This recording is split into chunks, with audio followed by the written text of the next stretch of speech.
Bonjour à vous les cinéphiles et bienvenue dans cette critique en haut post-projection. On va parler donc aujourd'hui du film Un long Halloween, deuxième partie. Alors, je sais que, et vous le savez aussi, étant une deuxième partie, ça va être difficile d'amener beaucoup de nouveautés dans une critique parce que finalement, on est dans la continuité, que ce soit musicalement avec ce côté électro pas forcément toujours très bien trouvé. J'ai trouvé, vu l'ambiance, un petit côté plus musique à la Danny Elfman aurait été le bienvenu, mais là je suis un vieux con, vous le savez sur ça.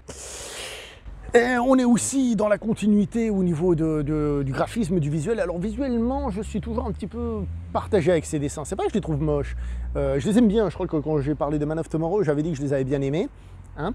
Et le truc, c'est que il manque un peu de caractère par rapport à ceux des comics, hein, surtout un long Halloween que je trouve toujours très bien dessiné. Donc avant d'aller plus loin, je vais juste vous faire une petite recommandation comics. Hein. Donc si vous avez vu le film et que vous l'avez aimé, alors évidemment, je ne peux que vous recommander de lire un long Halloween, hein, ici présent. Hein. Comme ça, vous connaîtrez la vraie histoire, le vrai long Halloween. Mais peut-être que si vous avez vu le film, vous n'avez pas envie de vous retaper le texte tout de suite. Donc si vous voulez, vous pouvez essayer de lire Batman Silence, qui a aussi été adapté, hein, donc peut-être que là ça ne vous donnera pas envie, mais qui est écrit par la même personne, avec des dessins, comme vous le voyez déjà sur la couverture, peut-être plus facile d'accès, on va dire, même si je le répète, j'adore. Hein.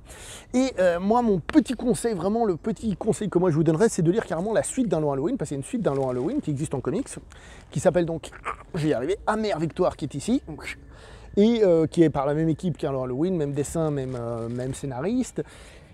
En comics, c'est considéré comme étant un peu un remake d'un long Halloween, c'est ce qui fait que certains, oui, c'est très bien, mais bon, ça ressemble un petit peu trop.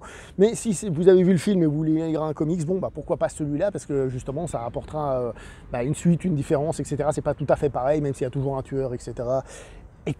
Après, évidemment, il faudra vous faire, en partant du principe qu'un long Halloween n'est pas l'histoire complète, enfin pas de la même manière qu'elle a été totalement adaptée au cinéma. Voilà. Je profite aussi pour dire, tout à l'heure je suis tombé dessus par hasard, mais qu'est-ce que vous voulez, ça a été une mauvaise prise, j'ai dû lâcher, donc je pense pas que je vais y arriver maintenant, hein, c'était coup de bol, j'ai ouvert une page au bol et je suis tombé dessus. Et ben voilà, tu peux me tenir ça s'il te plaît? Juste comme ça, voilà, merci beaucoup. Juste pour vous montrer le personnage de Catwoman, ici présent. C'est de l'italien pour ceux qui ne sauraient pas.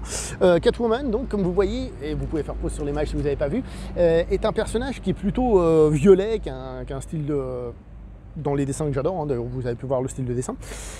Dans cet anime, ce qui est marrant, c'est qu'elle ressemble beaucoup plus à celle de la série Batman des années 90, donc la Catwoman de Bruce Timm, j'étais à Timm, c'est un long Halloween de Bruce Timm. Ça me dérange pas du tout, au contraire, et je trouve qu'elle colle vachement bien à l'atmosphère globale du film, donc c'est super.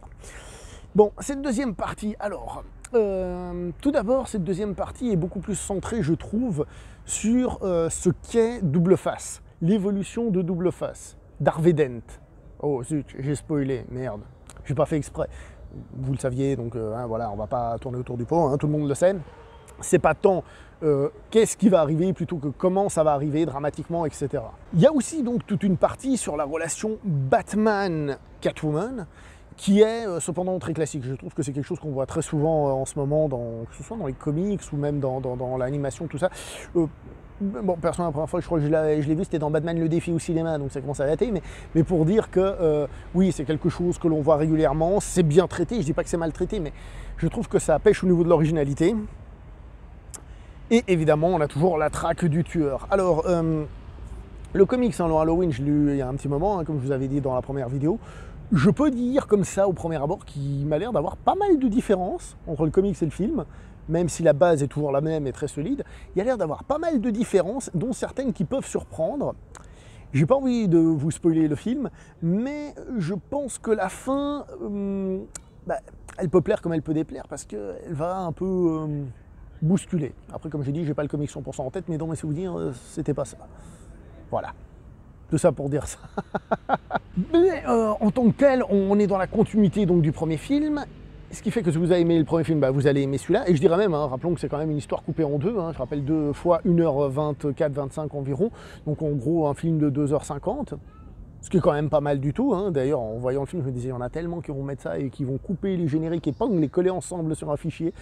Parce qu'on est dans la continuité, donc moi là j'ai pas revu le premier film avant de voir celui-ci, mais peut-être que vous enchaînez les deux films pour avoir encore une plus-value. Très honnêtement, ça fait partie des meilleurs animés Batman. Pour moi, c'est pas Batman contre le fantôme masqué, c'est même pas The Dark Knight Returns, que j'avais trouvé étonnamment très bon aussi sur sa musique et tout. On en avait fait une vidéo, vous pouvez aller le consulter, mais ça restait quand même un très très bon anime. Je les ai pas tous vus non plus, il y a peut-être un qui m'échappe, dont un qu'on m'a beaucoup recommandé que j'ai pas vu, que les potes m'ont recommandé, donc il faudra un jour que je le vois. Mais pour rester sur ce film, on retrouve donc différentes ambiances, différentes choses qui se marient très bien. Donc l'aspect mafia. Je vous avais déjà dit que le personnage de Falcone est dessiné en fonction d'un certain Marlon Brando dans Le Parrain, hein. Donc c'est très clair, donc il y a cette ambiance mafia, cette ambiance film noir, lugubre, de par la ville de Gotham et tout, qui est très présent, hein. Et en même temps, il y a les super méchants, les super vilains qui sont là, qui sont présents, Poison Ivy, pour dire celle qu'on verra assez rapidement, ils sont présents.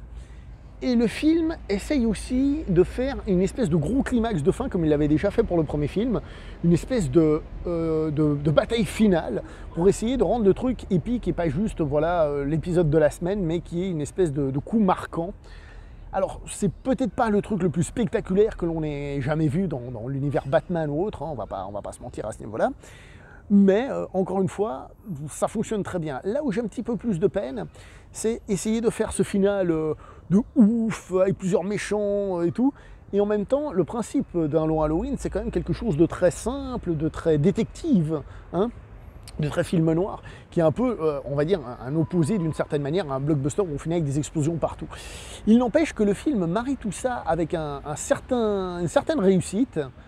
Et franchement, que ce soit la partie, comme j'ai dit, plus gros méchant, la partie plus film noir, tout ça aussi, hein, avec les mafieux hein, qui discutent entre eux et tout ça, ben, je ne peux pas vraiment dire que c'est négatif. Hein. Honnêtement, je trouve que tout ça se marie plutôt bien.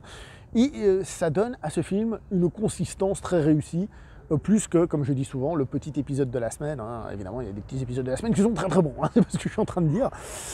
Bref.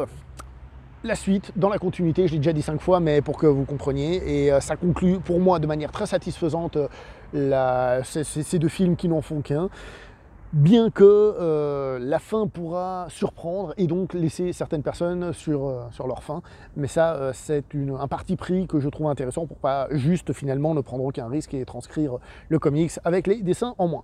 Je vais donc m'arrêter là pour cette toute petite vidéo, hein. Il y a un lapin là. Il a peur. N'oubliez pas le like, le partage et l'abonnement si vous voulez pas que je le maltraite. D'accord? Si vous aimez les animaux, regardez, il est là. Il est là. Vous voyez hein. Si vous voulez pas que je le maltraite, n'oubliez pas de vous abonner hein, et de liker. D'accord? C'est clair hein. Je vais le choper. Hein. T'as liké.